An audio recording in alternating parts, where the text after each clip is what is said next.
অন্নপূর্ণা ভান্ডারে 3,000 টাকা পেতে হলে এই ফর্মটি কিন্তু সকলকে ফিল আপ করতে হবে। আর এই ফর্মটি আপনি নিজেই ফিল আপ করে নিতে পারবেন। কোনো কথা না বাড়িয়ে চলুন দেখে নিই কিভাবে সহজে ফিল আপ করবেন।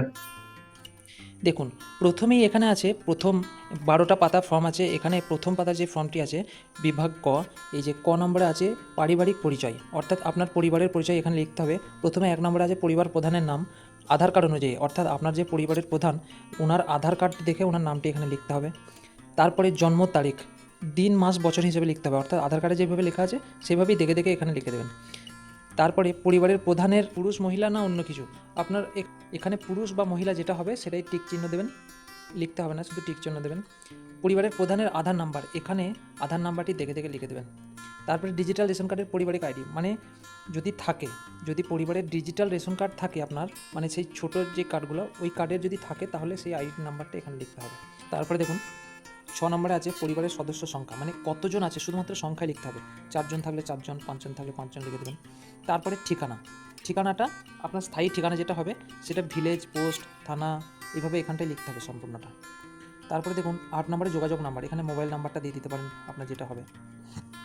তারপরে 9 নম্বরে নাম, জন্ম তারিখ, লিঙ্গ, পরিবারের প্রধানের সঙ্গে সম্পর্ক, আধার নম্বর, পরিবারের সদস্য, অর্থাৎ এখানে দেখুন 9 নম্বরে বলছে নাম, জন্ম তারিখ, লিঙ্গ, পরিবারের সঙ্গে সম্পর্ক, আধার নম্বর, পরিবারের সকল সদস্যের, মানে আপনার পরিবারের যতজন সদস্য আছে সবার নাম ঠিকানা এখানে সঠিকভাবে লিখতে হবে। আর এখানে দেখুন অন্নপূর্ণা যোজনার আবেদন করা হচ্ছে, হ্যাঁ লেখা আছে, এই যে হ্যাঁতে টিক মারতে হবে। আর এই সাইডে লেখা আছে যে 5 বছরের কম বয়সে যদি কেউ থাকে তাহলে তার আধার নাম্বার দিতে হবে না। তারপরে দেখুন এই সদস্যের 1 নম্বর সদস্যের নাম লিখতে হবে, এখানে জন্ম তারিখ লিখতে হবে, এখানে পুরুষ না মহিলা এখানটা লিখতে হবে, পরিবারের সঙ্গে সম্পর্ক কি তাদের, মানে আপনি আপনার সঙ্গে তাদের সম্পর্কটা লিখতে হবে। মনে করুন আপনার বাচ্চা লিখছেন তাহলে এখানে লিখতে হবে যে আপনার সন্তান ছেলে না মেয়ে। তারপরে এখানে দেখুন 2 নম্বর সদস্য, অর্থাৎ আপনার বাড়িতে যতজন আছে ততজনের এইভাবে ফিল আপ করতে হবে। 2 নম্বর পাতাতেও সেম আছে, এই যে তিন নম্বর, এই যে 3 নম্বর, 4 নম্বর, মানে 5 জন পর্যন্ত ফিল আপ করার জায়গা এখানে দিয়েছে। পরিবারের 5 জনের সদস্যর ডিটেলস এখানে লিখতে হবে। তারপরে 10 নম্বরে দেখুন পরিবারের প্রধান এবং পরিবারের সকল প্রাপ্তবয়স্ক সদস্যদের ব্যাঙ্ক অ্যাকাউন্ট নগদ অর্থ, অর্থাৎ আপনাদের বাড়িতে যতজনের নাম এখানে ফিল আপ করবেন সবার ব্যাঙ্ক অ্যাকাউন্ট আইপিএসসি কোড দিতে হবে। এখানটায় ব্যাংকের নাম লিখবেন, অর্থাৎ কোন ব্যাংকের অ্যাকাউন্ট, স্টেট ব্যাঙ্ক হলে স্টেট ব্যাঙ্ক, অন্যান্য ব্যাঙ্ক হলে অন্য ব্যাঙ্ক দেবেন, অ্যাকাউন্ট নাম্বারটি এখানে লিখতে হবে। তারপরে আইএফএসসি কোড, আইএফএসসি কোডটা দেখবেন ব্যাংকের প্রথম পাতাতেই লেখা থাকবে। তারপরে সাইডে লেখা আছে ডিবিটি ক্রেডিটের জন্য আধার লিঙ্কযুক্ত ব্যাঙ্ক অ্যাকাউন্ট প্রদান করুন, অর্থাৎ ডিবিটি লিঙ্ক করা থাকতে হবে সেই অ্যাকাউন্টে, এবং ডিবিটি লিঙ্কের টাকা পাওয়ার জন্য ব্যাঙ্ক অ্যাকাউন্টগুলো প্রদান করতে বলছে। প্রত্যেক সদস্যের নাম, প্রত্যেক সদস্যের ব্যাঙ্ক অ্যাকাউন্ট ডিটেলস এখানে দিতে হবে, 5 জনের, যাদের থাকবে না তাদের দেবেন না ব্যাঙ্ক অ্যাকাউন্ট যদি না থাকে। তারপরে এখানেও সেম চেয়েছে। 11 নম্বরে দেখুন বলেছে হেড অফ ফ্যামিলি সকল প্রাপ্তবয়স্কদের সাথে ভোটার তালিকার অংশ, অর্থাৎ যতজনের নাম আপনি লিখেছিলেন তাদের ভোটার কার্ডের নাম্বারগুলো এখানে লিখতে হবে। এই যে বিধানসভার ক্ষেত্রে ও অংশ নাম্বার, মানে ভোটার কার্ডের পিছন দিকে দেখবেন অংশ নাম্বার লেখা আছে, হ্যাঁ। আর এখানে এপিক নাম্বার মানে ভোটার কার্ডের নাম্বারটি আপনাকে লিখতে হবে। এই যে 1 নম্বর সদস্য, 2 নম্বর সদস্য, যতজনের আপনার নাম লিখেছেন তাদের একটা একটা করে ভোটার কার্ড নাম্বার এখানে লিখতে হবে। তো 5 জনের দেওয়া আছে, 5 জনের লিখে দেবেন। 12 নম্বরে দেখুন এই যে ইউআর এসসি এসটি ওবিসি, মানে আপনার কাস্ট কী হবে সেই কাস্টে লিখতে হবে। আপনার যদি এসসি হয় এখানে টিক মারবেন, ওবিসি হলে এখানে টিক মারবেন। তারপরে খ নম্বরে চলে যাবেন, দেখুন রেশন কার্ড, খাদ্য ও ভর্তুকি। এখানে 1 নম্বরে আছে আপনার কি ডিজিটাল রেশন কার্ড আছে, হ্যাঁ না, যদি থাকে আপনি ইয়েস করে দেবেন, হ্যাঁ লিখে দেবেন, যদি না থাকে তাহলে এখানে টিক মারবেন। 2 নম্বরে দেখুন যদি হ্যাঁ হয় তবে কার্ডের ধরন উল্লেখ করুন, অর্থাৎ আপনার যদি ডিজিটাল রেশন কার্ড থাকে তাহলে সেই কার্ডটি কী কার্ড, দেখবেন রেশন কার্ডের ওপরেই লেখা থাকবে আপনার AAYPHH কী কার্ডের ধরন সেটা লেখা থাকবে, তো সেই জায়গাটায় আপনি দেখে টিক মারবেন। 3 নম্বরে পরিবারটি রেশন দোকান থেকে মাসিক রেশন তুলছে কি না, হ্যাঁ না, মানে আপনার রেশন দোকান যদি রেশন মাল তুলে থাকেন তাহলে হ্যাঁ দেবেন, না হলে না দেবেন। এখানে দেখুন 1 নম্বরে আছে বাড়ির ধরন, আপনার বাড়িতে কি 3 বা তার বেশি পাকা ঘর রয়েছে। আপনার বাড়িতে যদি পাকা ঘর থাকে হ্যাঁ লিখবেন, যদি না থাকে তাহলে না লিখবেন। পারিবারিক জমির মালিকানা, এখানে বলছে রেজিস্ট্রেশন নথি, মিউটেশন কপি এবং আরওআর হালনাগাদের তারিখসহ সর্বশেষ জমির রেকর্ডের কপি, মানে যদি আপনার জমির রেজিস্ট্রেশন থাকে, মানে জমি রেজিস্ট্রি কাগজ থাকে রেজিস্ট্রি করা, তো সেইটা থাকলে আপনাকে দিতে বলছে এর সাথে, যদি না থাকে এটা ছেড়ে দেবেন। পরিবারের সকল সদস্যের মোট জমির পরিমাণ, মানে সব জমি মিলিয়ে আপনাদের পরিবারে কত শতক জমি আছে সেটা এখানে লিখতে হবে। 4 নম্বর দেখুন যানবাহন, আপনি বা পরিবারের কোনো সদস্যের কি বাণিজ্যিক মোটর চালিত 4 চাকার গাড়ি আছে? মানে আপনার বাড়িতে যদি 4 চাকার গাড়ি থাকে তাহলে ইয়েস করতে হবে, না থাকলে এই নাতে টিক মারতে হবে। যদি থাকে, যদি ইয়েসে টিক মারেন তাহলে সেক্ষেত্রে এখানে লেখা যে যদি হ্যাঁ হয় তবে গাড়ির সংখ্যা উল্লেখ করুন। তাহলে কটা গাড়ি আছে এখানে লিখতে হবে। 1 হলে 1, 2 হলে 2 হিসেবে লিখতে হবে। গাড়ির রেজিস্ট্রেশন নাম্বার অর্থাৎ গাড়ির নাম্বারটি এখানে লিখতে হবে। 5 নম্বরে দেখুন লেখা আছে পরিবার ভিত্তিক সদস্যের স্বাস্থ্য বীমা। যদি স্বাস্থ্য বীমা করা থাকে তাহলে হ্যাঁ লিখতে হবে, যদি না থাকে এখানে নাতে টিক মারতে হবে।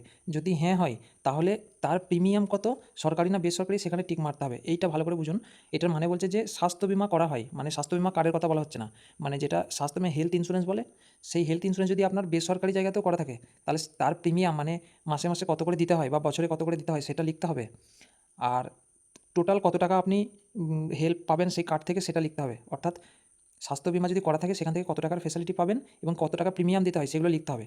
আর যদি সরকারি হয় মানে স্বাস্থ্য বীমা কার্ড থাকে তাহলে এখানে সরকারি ইয়েস মেরে দেবেন। অর্থাৎ এক্ষেত্রে স্বাস্থ্যসাথী কার্ড যাদের আছে তারা ইয়েস মেরে সরকারি জায়গাতে টিক মারতে হবে।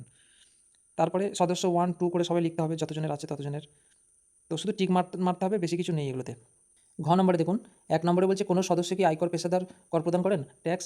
অর্থাৎ আপনার পরিবারের যে কোনো একজন কেউ যদি সরকারকে ট্যাক্স পেমেন্ট করে থাকেন, ট্যাক্স মানে পঞ্চায়েতের ট্যাক্স ওইগুলোর কথা বলছে না, ইনকাম ট্যাক্স যেটা হয় সেই ইনকাম ট্যাক্স পেমেন্ট করে থাকেন কিনা সেটা বলতে চাইছে। যদি হ্যাঁ হয় হ্যাঁতে টিক মারবেন। যদি মনে হয় না আপনার পরিবারের সদস্য কেউ ট্যাক্স দেয় না সরকারকে, মানে আমরা ট্যাক্সের আওতায় পড়ছি না, সেরকম যদি মনে হয় তাহলে নাতে ক্লিক করবেন, নাতে টিক মারবেন, তাহলে নাতে টিক মারবেন। তারপরে 2 নম্বরে বলছে পরিবারের সদস্যদের প্যান কার্ড যদি থাকে, আপনার পরিবারের সদস্য নিশ্চয়ই প্যান কার্ড থাকবে, যদি থাকে তাহলে হ্যাঁতে ক্লিক করবেন। তার নাম, প্যান কার্ডের নাম্বারটা এখানে লিখতে হবে। সদস্য 2 নম্বর সদস্যের, 3 নম্বর সদস্যের এইভাবে দেওয়া আছে, দেখুন 1 নম্বর, 2 নম্বর, 3 নম্বর, এখানে তার নাম লিখতে হবে এবং প্যান কার্ডের নাম্বারটি লিখতে হবে। আর যদি কারো না থাকে তাহলে না লিখে দেবেন। অর্থাৎ প্যান কার্ড তো সবারই আছে নিশ্চয়ই পরিবারের কারোর না কারোর। তারপরে দেখুন এখানে চলে গেলেন, এখানে দেখুন 3 নম্বরে কর্মসংস্থানের ধরন, অর্থাৎ আপনার ফ্যামিলির যতজনের নাম দিয়েছেন ততজনের মধ্যে কে কী কাজ করে সেটার উপর টিক মারতে হবে। অর্থাৎ আপনার ফ্যামিলির যে হেড, এই যে হেড অফ ফ্যামিলির কাছে উনি কী করেন সেটা এখানে টিক মারতে বলছে। উনি কী করেন সেটি এখানে টিক মারতে বলছে। এই যে বেকার হলে বেকার, পরিযায়ী শ্রমিক মানে দিনমজুরি কাজ করে থাকলে এটা টিক মারবেন। তারপরে সরকারি ক্ষেত্রে কাজ করলে এখানে টিক মারবেন, বেসরকারি ক্ষেত্রে হলে এখানে মারবেন। অর্থাৎ যতজনা অন্নপূর্ণ ভাণ্ডার নিতে চাইছেন তাদের বেশিরভাগ জনাই পরিযায়ী শ্রমিকই হবে বা বেকার হবে, সেরকম একটা করবেন। সরকারি চাকরি যদি করে থাকে নিশ্চয়ই অন্নপূর্ণা ভাণ্ডার নিতে চাইবেন না, সেক্ষেত্রে সাধারণ একটা ব্যাপার পরিযায়ী শ্রমিককে ক্লিক মারবেন। সদস্য 1 নম্বরে মানে আপনার প্রথম সদস্যের যা যা হবে সে কী করে এখানে টিক দিতে হবে। বেকার হলে বেকার, অন্যান্য হলে অন্যান্য। যদি আপনার বাড়ির কোনো মহিলার নাম লিখে থাকেন তাহলে এখানে বেকার লিখে দেবেন। তারপরে 2 নম্বর ক্ষেত্রেও দেখবেন, 3 নম্বর ক্ষেত্রে, 5 নম্বর ক্ষেত্রেও এইভাবে দেখে নেবেন। এরপরে দেখুন পরিবারের শিক্ষিত প্রাপ্তবয়স্ক সদস্যদের সংখ্যা এবং পরিবারের অশিক্ষিত প্রাপ্তবয়স্কের সংখ্যা, মানে আপনার পরিবারের যাদের যাদের নাম দিয়েছেন কে কতটা শিক্ষিত না অশিক্ষিত সেটা এখানে লিখতে হবে। যদি পরিবারের প্রধান শিক্ষিত হয় তাহলে এখানে টিক মারতে হবে, অশিক্ষিত হলে এখানে টিক মারতে হবে, এবং কত দূর পড়াশোনা করেছে সর্বোচ্চ শিক্ষা এই যে লেখা আছে সেটা এখানে লিখতে হবে। লিখতে হবে মানে শর্টকাটে আপনি লিখতে পারেন, যেমন মাধ্যমিক পাস হলে মাধ্যমিক পাস, উচ্চ মাধ্যমিক হলে উচ্চ মাধ্যমিক পাস, এভাবে লিখবেন। যদি না অশিক্ষিত টিক মার্ক দেন তাহলে লিখতে হবে না কিছু এখানে। তারপরে 2 নম্বর, 3 নম্বর সদস্য সবার লিখতে হবে, 4 নম্বর, 5 নম্বর পর্যন্ত আছে। তারপরে দেখুন এখানে কোনো সদস্য কি কোনো সাংবিধানিক পদ বা মন্ত্রী সংসদের বিধায়ক, পৌরস্থানীয় সংস্থা, পঞ্চায়েতের সংস্থা, বর্তমান ধারক, মানে এখানে বলছে আপনার পরিবারের কোনো সদস্য যদি এইসব কাজগুলো করে থাকে তাহলে হ্যাঁতে টিক মারতে হবে, অথবা না এইসব কাজ মানে যদি মন্ত্রীর পদে থাকে, সংসদ, বিধায়ক বা পৌরসভার, স্থানীয় সংস্থা, পঞ্চায়েতের কোনো কাজ করে থাকে সেগুলো যদি করে থাকে তাহলে হ্যাঁতে টিক মারতে হবে, আর না হলে নাতে টিক মারতে হবে।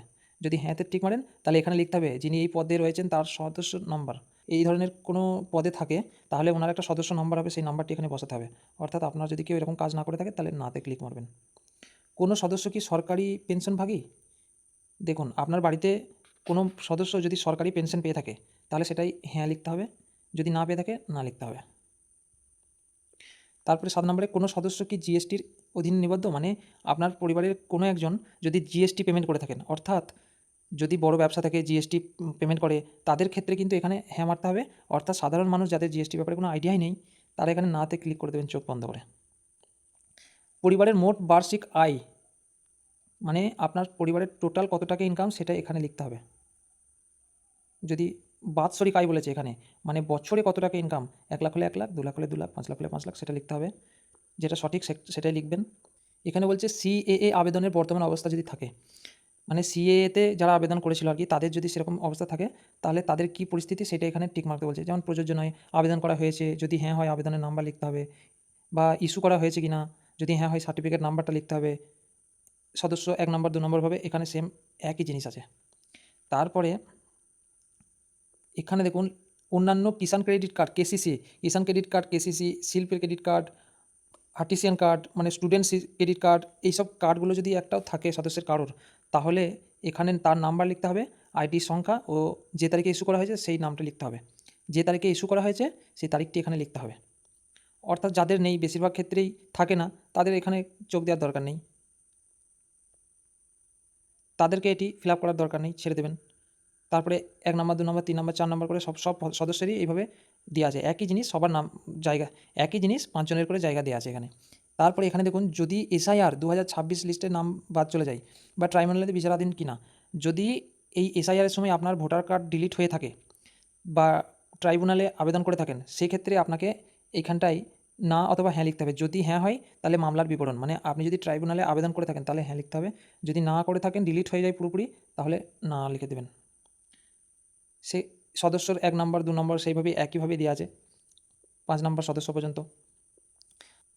এখানে দেখুন আপনার পরিবারের যে শিশু আছে তাদের নাম নিশ্চয়ই দিয়েছেন ওই 5 জন সদস্যের মধ্যে। যদি আপনার বাচ্চা কোথায় পড়াশোনা করছে সেই ধরনটা লিখতে বলছে, যেমন শিশুর নাম এখানে লিখতে বলছে, শ্রেণী কোন শ্রেণীতে পড়াশোনা করে, বিদ্যালয়ের নাম কোন স্কুলে পড়াশোনা করে সেটাও এখানে লিখতে হবে, সরকারি না বেসরকারি সেটাও এখানে লিখতে হবে, সরকারি হলে সরকার, বেসরকারি হলে বেসরকার, অন্যান্য মাদ্রাসা হলে মাদ্রাসা, সব এখানে টিক লিখতে হবে। আর এইগুলোতে নাম, শ্রেণী, বিদ্যালয়ের নাম লিখতে হবে। তারপরে যদি আরও অন্যান্য শিশু থাকে তাহলে সেই সদস্য 2 এখানে তাদের ফিল আপ করবেন। এইভাবে 5 জন পর্যন্ত অপশান দেওয়া আছে। তারপরে এখানে দেখুন দেওয়া আছে শিশুদের টিকাকরণের বর্তমান অবস্থা। যদি শিশুর টিকাকরণ শুরু হয়েছে, সম্পূর্ণ হয়েছে, টিকাকরণ করা হয়নি, বাচ্চাটির যদি টিকাকরণ হয়ে থাকে তাহলে হ্যাঁ দেবেন, যদি টিকাকরণ করা না হয়ে থাকে তাহলে নাতে টিক মারবেন। এখানে বলছে দেখুন যদি হ্যাঁ হয় তাহলে টিকাকরণের কার্ডের আইডি লিখতে হবে, আর যদি টিকাকরণের করা হয়নি এরকম নাতে ক্লিক করে দেন, যদি আপনার মনে হয় যে এই টিকাকরণ হয়নি তাহলে যদি নাতে দেন, তাহলে এখানে বলেছে শেষ টিকা নেওয়ার তারিখ এবং টিকা না নেওয়ার কারণটা এখানে লিখতে হবে বলেছে। অর্থাৎ যদি টিকা নিয়ে থাকে শুধু হ্যাঁতে টিক মারবেন। শিশু সদস্য 1 2 3 4 5 করে দেওয়া আছে, যটা বাচ্চা আছে সেইভাবে লিখতে হবে। তারপরে এখানে আছে আপনি কি কোনো সরকারি প্রকল্পের সুবিধা ডিবিটির মাধ্যমে পাচ্ছেন, যদি হ্যাঁ হয় হ্যাঁ, না হলে না, মানে সরকারি যেসব সুবিধাগুলো দেয় সেই সুবিধার মধ্যে একটাও কি আপনি পাচ্ছেন সেটা বলতে চাইছে। মানে যেমন ধরুন বার্ধক্য ভাতা হতে পারে, বৃদ্ধ ভাতা হতে পারে, হ্যাঁ, এইসব সুবিধাগুলো যদি পেয়ে থাকেন তাহলে হ্যাঁতে ক্লিক মারতে হবে, আর যদি না হয় তাহলে নাতে টিক মারতে হবে। আবার এখানে লিখেছে যদি হ্যাঁ হয় তাহলে কোন প্রকল্পের টাকা আপনি পান সেটা এখানে লিখতে হবে, এই যে লেখা আছে এখানে। তারপরে এখানে কিছু করতে হবে না, এখানে 5 জন সদস্য পর্যন্ত অপশান দেওয়া আছে, সবারগুলো লিখতে হবে। তারপরে এইখানে দেখুন ভালো করে এটা একবার শুনে নিন, এটা লেখা আছে ঘোষণা ও সম্মতি।